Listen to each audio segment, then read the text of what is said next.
What's going down, guys? My name is Jack. I'm in beautiful Monaco right now. Believe it or not, I've been here for 3 days. This is the first day I've seen a cloud, and it still ain't that bad. It's still pretty nice. So what's going down, people? Today, I want to go on a little bit of a rant. It's going to be a little bit of a different video. I'm getting the vibe that the, over-edited crazy style is beginning to not annoy people, but people are valuing the kind of just raw, uncut, unfiltered point of view from somebody who's in a position they want to get to. So a lot of you guys, not to big myself up, I am in a position you want to get to. I've come through the hierarchy of being a video editor. I've been a freelancer. I found a way to make money as a freelancer. I've been an agency owner. I found a way to make money as an agency owner. I've been a YouTuber. I found a way to make money as a YouTuber. I've been an influencer. I'm now building an influencer-backed business, essentially, Video Production Plus. I found a way to build it into essentially one of, if not the single biggest one in the space. So I've come through the kind of hero's arc of a creative, and I've actually been able to get to the money in many different ways, and I've been able to build a business out of this. A lot of people, I talk about the term of passion versus profit, right? Unfortunately, in our space, the creative space, whether you're an artist, a producer, a video creator, insert creative tagline or name here, there's an age-old thing called the struggle artist, where you're very passionate about what you do, and you might be really, really good at what you do as well. Good editor, good artist, good whatever the case may be, but you end up turning into a struggle artist, right? A brokey, for lack of a better term. That's a common term now, right? Popularized by whoever. And the reality of the situation is I have always been a creative. I've always been passionate, but on top of that, I've always found a way to make profit from it. When I was a kid, when I was absolutely super young, when I was 14, 15, my first YouTube channel, It's Jug Here, I was doing GTA 5 trolling videos. I was trolling people on GTA 5. I was making gaming content, and I found a way to get to the money. I was making AdSense money at the time. I was also making a little bit of sponsored money here and there. I'll be honest, the sponsors I were taking were not super. I wouldn't take them now, but because I was 14, 15, I was excited to get sponsors, random like free survey websites and stuff like that. But I was getting paid some cash. Now, eventually, I did get bored of sitting in the house. Okay, I got bored of sitting in the house and playing video games all day, and I started coming out and partying when I was about 16, and I kind of fell off with the gaming stuff. I completely fell off. In fact, I built the YouTube channel to around 85,000 subscribers. I had some really big connections. If you know Slogo Man, he blew the hell up after that. He was my boy. Gaming Lemon was my boy. Bunch of big YouTubers. I was in that circle. I went to Eurogamer in London before I lived in London, met up with all these guys, rode Boris bikes around London, like before these guys went on to become really big. I was in calls with Quebble Cop, all that stuff, back in the day when I was about 14, 15. And eventually, like I said, I got bored of sitting in the house and doing the gaming stuff, so coming outside, partying, all that stuff seemed attractive to me. Now, after a couple years of that, I was 18, 19, and I had actually found some more ways to get to the money.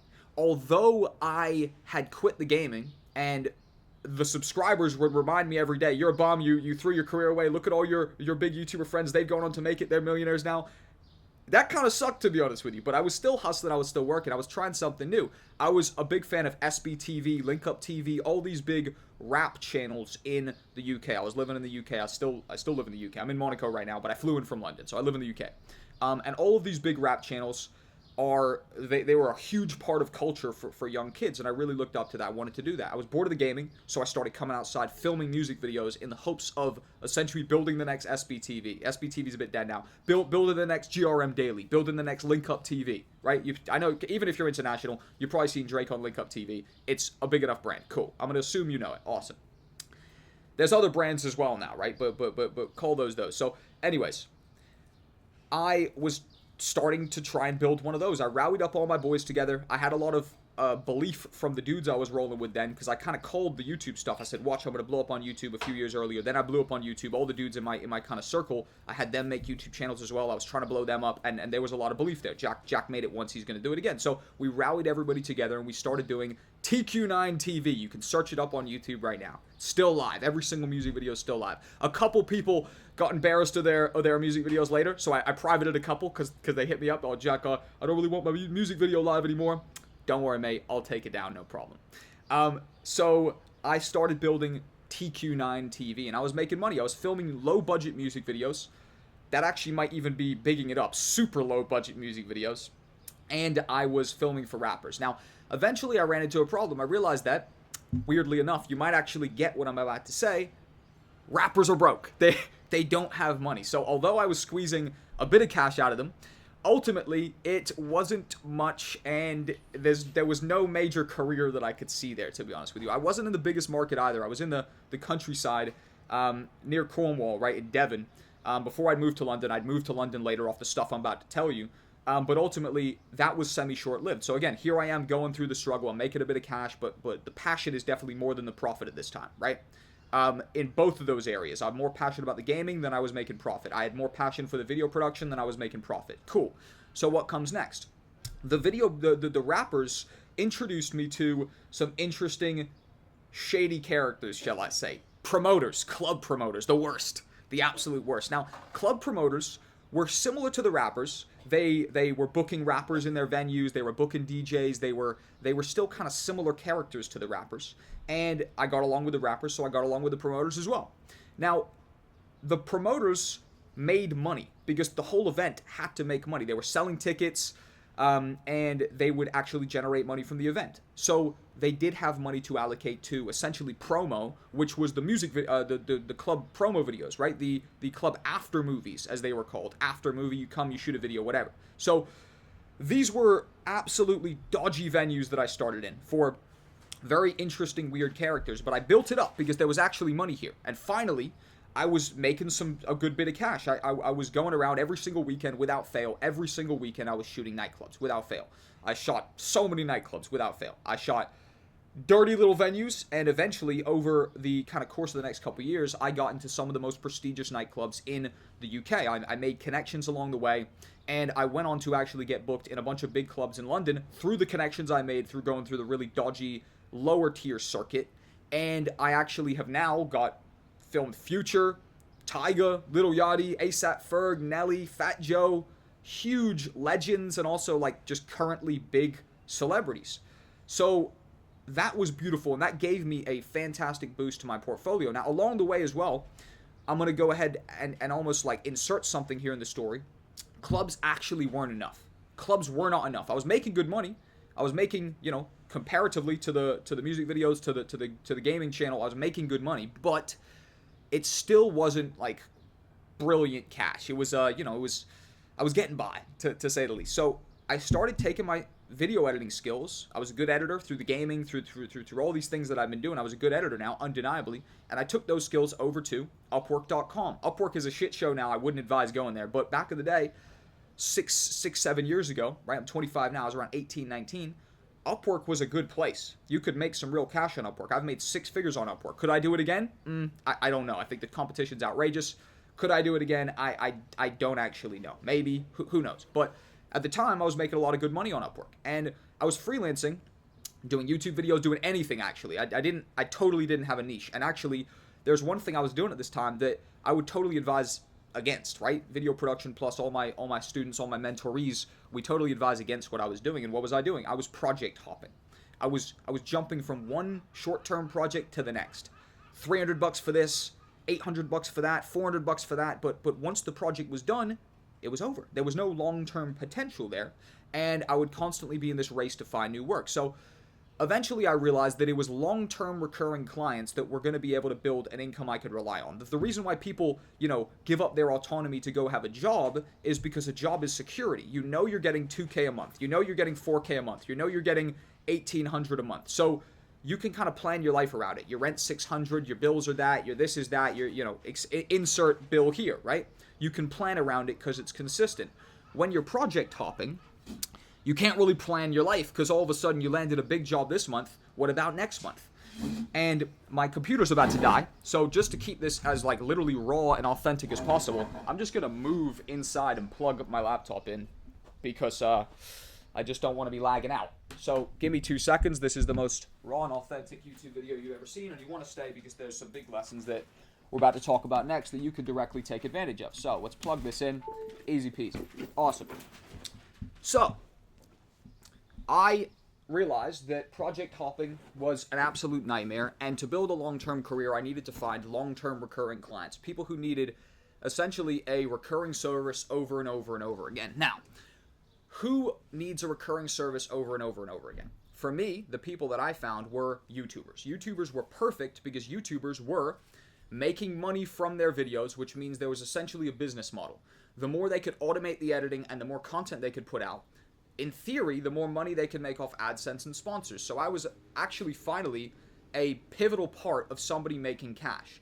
The after movie for the clubs was a less valued product and it wasn't needed as consistently because they've already made a lot of the money by the time that comes out. The after movie is really to promote the next event, but there's a lot of interesting stuff that happens where promoters are just shady as hell. Sometimes they don't put another event on. Sometimes they run off with the cash. Sometimes rappers don't get paid and DJs don't get paid. And I saw a lot of interesting things there. YouTubers were much more halal, kosher clients. They were much more like safe clients because they weren't dodgy club promoters. Simple as that, okay? We're keeping this raw and authentic. They weren't dodgy-ass club promoters, which was good for me because they were finally the most legit business I was kind of doing. Now, YouTubers eventually kind of led me to London because I was living down near Devon at the time in Cornwall, down near Cornwall rather, in Devon. If you know London, if you know England rather, that's the countryside of England. Cool. So I was down there doing the clubs, doing the music videos, doing the video editing online, and the YouTubers gave me stability so I could come to London. And I came to London and I started meeting a lot of bigger connections. I was doing more videography stuff. Finally, I was doing kind of more big budget stuff, whether it was fashion stuff in really nice restaurants, whether it was music studios shooting game shows. I was shooting some cool stuff with a bunch of big studios. And along the way, people started to recognize my entrepreneurial talent. They were trying to give me equity in different production companies. I had two different offers. I had one guy who sold a company for $200,000. He sold his 10% share in Angelbird, the micro the SD card company. You can look on that Angelbird. I knew one of the dudes who founded that. He sold his company, he saw what I was doing, or he sold his part of the company, and he saw what I was doing, and he said, Jack, I want to partner with you. I'm going to buy all this equipment. He bought like $10,000-$15,000 of equipment, gave me 30% of the company. I was going to move up to 50% once we kind of got the other ball rolling. And another studio, the Blue Studios, they tried to give me equity, etc. And I started realizing these people are creatives, right? But they're not business people. And they see what I've been able to do with the business side stuff, and they saw that things were kicking off for me. I haven't even mentioned as well, I'd restarted the YouTube channel at this time. So Jack Cole YouTube channel that you're watching this on right now, while I was in that little office, while I was shooting music videos, not music videos, they were done now, while I was shooting the clubs and while I was doing the Upwork stuff, I was also making YouTube videos every single day trying to make money from YouTube again. I was trying to reactivate it, right? I know the story's all over the place, but there's no plan here, so I'm literally just giving you raw, authentic. Listen to it as a podcast, whatever. Maybe this goes for an hour, maybe it's only 15 more minutes, who knows? So I'm there in that office, and I uploaded a YouTube video every single day for 365 days because I was so determined to get this channel back on track. It was the same channel as its jug here, right? The gaming stuff. This is the same channel you're watching on. It got to 85,000 subscribers. I fell off. It went down to 70K. Now we've ran it back up to 450, whatever it's at right now. Maybe you're watching this in the future. It's even more. It will be. So I was finally, right, uploading every single day for 365 days, trying to reactivate it. My old subscribers would remind me I was a failure. Jack, you're a failure. You threw up your gaming career. Look at Slogo Man now. He's fucking crushing it. You're a bitch, Jack. I was like, what? How dare you, bro? I'm going to make it again. And I was very determined, and I think I was losing subscribers every single day for an entire year and a half. Every single day. So imagine every day you're uploading a YouTube video, and the comments are, ha ha ha, you threw away your career, or I remember this guy, didn't he used to do gaming, or oh my god, this guy fell off, who is he? And every day you're losing subscribers. But every day you have to make a fucking YouTube video because you're so determined to get it back. And eventually we do get it back. I go viral. I found the Premiere stuff and the how to make money online stuff was a smaller niche to the kind of mass market of learning video editing. So I started getting big success with best free video editing software videos. And this could be some advice for you for starting a channel. Sometimes you need a attention generator as a big wide net to grab people and bring them in to funnel them down to the lower content, which was the freelance stuff. So all of a sudden I'm making best free video editing software videos, and I'm making a bunch of cash from this because software is a really big keyword that people, advertisers, will pay a lot of money to get in front of. It's all based on how much money they'll pay to appear to get their ad in front of your video that's about a certain topic because those viewers are going to buy their product, whatever. So software is really well paid on YouTube. If you make software videos, a lot of other software companies will pay to run ads on your videos and you'll make a bunch of cash. So best free video editing software was huge. I started milking it left, right, and center as my attention generator content, my big net that would bring people in and then funnel people down to my freelancing videos where I was trying to teach people how to make money making videos, the stuff I was actually passionate about, the stuff I'm talking to you about right now. the stuff you can feel my passion, because I've really come through this the hard way, so to speak. And now we help countless students do the exact same. So I crushed there. We had a bunch of stuff I've made. You know, if I tallied it all up, one single video, 8.4 million views, right? That made $45,000. There's so many others with 500K, 600K, whatever, right? They've all made a bunch of cash as well. So I've made probably 75 G's off just best free video editing software videos over the course of a few years, right? But all of a sudden now, I'm making thousands of dollars a month on autopilot off the YouTube channel. I've moved to London. I'm making a bunch of money off the videography as well, and I'm making a bunch of money off the freelance editing on Upwork, and now all of a sudden I'm attracting clients through my personal brand as well, because the YouTube channel is growing, which is beautiful. So all of a sudden, I'm making good cash. I'm making $5,000 a month consistent. I'm crushing it left, right, and center. And eventually, I hit a bit of a wall. I said, you know what? After, so many years of running around doing all these things, what is the point here? Am I just going to endlessly be a creative forever? And 5Gs was not exactly where I wanted to get to. I wanted to build further. So eventually, we hit a not plateau, but sort of just a crossroads where I decided, what the hell am I going to really do here, right? Am I just going to be myself, just hustling every single day? I was working a lot. Think about it, right? I'm doing freelance editing, doing freelance videography, and I'm making YouTube videos. And I don't have an editor for my YouTube channel. I don't have any team at all. I'm a one-man band. I'm doing everything. And that's great at the start. And you can run for a while like that. But I promise you, you will eventually get burnt out. And you can hear it. You can hear the seriousness in my voice. I totally got burnt out. And I actually, for a brief moment, I'll be honest with you, did start to resent the solopreneur hustle. And I thought there's got to be something more. Now, this is the big part right here. This is where I started building a team, and this is where I built the agency model. And we started landing much bigger clients, and I was able to actually make significantly more money than I could as a solopreneur, only because we had a larger team. I started hiring freelancers, and we started getting larger tier clients, and I started essentially building offers where we weren't just giving one video chops and cuts. We weren't just doing YouTube videos. All of a sudden, we were doing an entire package. I was actually doing a bunch of graphic design at the time as well. I was doing branding packs, promo videos, the YouTube videos as well, bunch of stuff for brands, and we were trying to be more multifaceted, and I had a lot of people helping me out. In fact, for a brief period, I was even doing websites too. I was like, what can we tack onto this? Let's fucking boom, boom, boom, boom, boom. Now, longer term, we'd end up refining that a lot more. And now, shout out to my business partner, Tim. You guys can go to jtcontentassemblygroup.com. You can see my agency, the evolved form now. Now we just handle content for multimillionaires and we build their personal brand, right? We build a founder brand for them. But at the time, I was putting any cherry on top to get the deal closed. We'll make you a website. I'll do this. We'll do that. Boom, boom, boom. And we were closing bigger clients. But I was always pretty excited when we got a deal, right?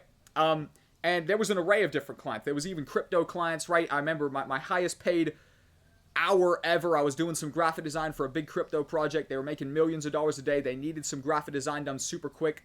Through my connections, I was able to get plugged into them. I made $4,000 for a single hour of work. I think they thought it took a little longer than that, but between you and me, it was an hour of work. I made $4,000 for a single hour of work. So the team is expanding now. I'm starting to realize that you can't really run a marathon on your own. You can sprint on your own, but to run that marathon, to go all the way, you need a squad. You need a larger operation there. And we went through this whole process, and I built a fantastic agency. I started making six figures. We were absolutely crushing it. Now, eventually, also, I realized that the YouTube channel needed an evolution too. I'd gone through my evolution as a freelancer. The YouTube channel needed an evolution. Was I just going to do best free video editing software videos forever and just milk the algorithm and just make cash? And it was beginning to be a little bit soulless. I'll be totally honest with you, right? And that is where I decided that we were going to build a business off the back of it, right? We were actually going to take this from just the free content we were making online, and we were going to build a program that would train people like me to be able to go through the hierarchy and, like I said at the start, not get stuck in the passion level and make no profit. We're all passionate about this, obviously, right? But being a struggle artist isn't cool. That's not cool. That's not cool at all. You want to be making profit from your passion. So this is where we built Video Production Plus, which we've now trained hundreds and hundreds and hundreds of students, so many success stories. Dozens and dozens and dozens of people that were in a position to me back in the day are now full-time because of what we teach. And I'm actually going to give you guys something for free shortly after this. So stay here. I'm going to give you something for free in a second. But anyways, we started building Video Production Plus, and this is where I could build more of a training module, more of a actual like system that you could go through to essentially replicate my success. Come up as a freelancer, build your agency, scale to 6 figures, and go on to crush it. Even we're going to start teaching YouTube stuff, right? How you can actually come to the YouTube side. But anyways, so we start that, and now I have obviously come into a position where I'm happy. Where we've built more of a mythology, more of a system for the YouTube channel, and more of a way to actually replicate my success at scale. And along the way, we have, like I said, built up the fantastic YouTube channel, all of this kind of stuff, and things are going well. Now, I also start refining my offer. I start not offering such crazy array of services, right? I'll come mow your lawn. I'll come walk your dog. And I'll come make you a video. I'm not offering like just literally ridiculous services anymore. We start refining it. I actually land a partner. I can't do everything by myself, right? I've got my freelancers, but even managing the freelancers is becoming a bit of a pain. So I get myself a partner, right? Shout out to Tim. Absolute beast. And me and Tim partner up, and he's crushing it for people on TikTok. I was crushing it for people on YouTube, and we kind of merged our brands together. And we started JT Content Assembly Group. Jack Tim Content Assembly Group. Simple ass name. That's proof that it's totally not the name that makes the company. What a random name. But anyways, it's pretty corporate. Cool. I liked it. JTContentAssemblyGroup.com. You can search it up right now. You can see the testimonials from our clients. We've done beautiful things. Awesome. So we start refining that. We start refining VP Plus even more. We get more and more success stories. And now I'm here earning multiple 6 figures a year. And I've come through the hierarchy of passion to profit. Not a single cut in this video. The most raw video you'll ever get from somebody who's come through the hierarchy that you're trying to ride, the hero's journey. Cuts are so funny because what's behind that cut? Like, you see, I'm the real deal because I sat here and I just pitched you nonstop. And sorry if you hear a little bit of background noise. My girl's cleaning up the room. We're in Monaco. We're about to go change rooms to a sea view room. I've had the nice castle view room or whatever. I think that's a casino, actually. I was there last night. I made a millionaire connection. He's apparently going to invite me and my girl to his restaurant opening. We'll see if he wasn't talking shit, but he followed me. We'll see. Anyways, you need to be careful of cuts. So if you go back, that 365 days I uploaded a YouTube video every single day, there wasn't a single cut in those videos. I just sat down, because how do you make a video every single day for 365 days? It's really hard. You have to simplify the process. So you can't be editing that much. You actually do have to have a simpler process. And my process was one take. I was the one take go. I did one take for 365 days in a row. I really know my shit. I really know my topic. That's how I've sat here and I've shilled it to you. And I've broken everything down perfectly. Okay, I'm bigging myself up a bit. It wasn't perfect. I'm a bit sloppy, but my delivery is passionate and I hope you enjoyed it regardless. Sorry, I get a little carried away. But anyways, I told you we're going to give you some free value, so I'm done rambling. I think I've kind of walked through my journey, walked through how we've been able to do it for a lot of people and replicate it. If you guys want to learn how to make $500 to $10,000 a month with video editing, check out the link below. I've got a free document that will walk through exactly how. Click the link below, and tell me also in the comments if you want more raw videos like this, because I really like this. Peace, guys.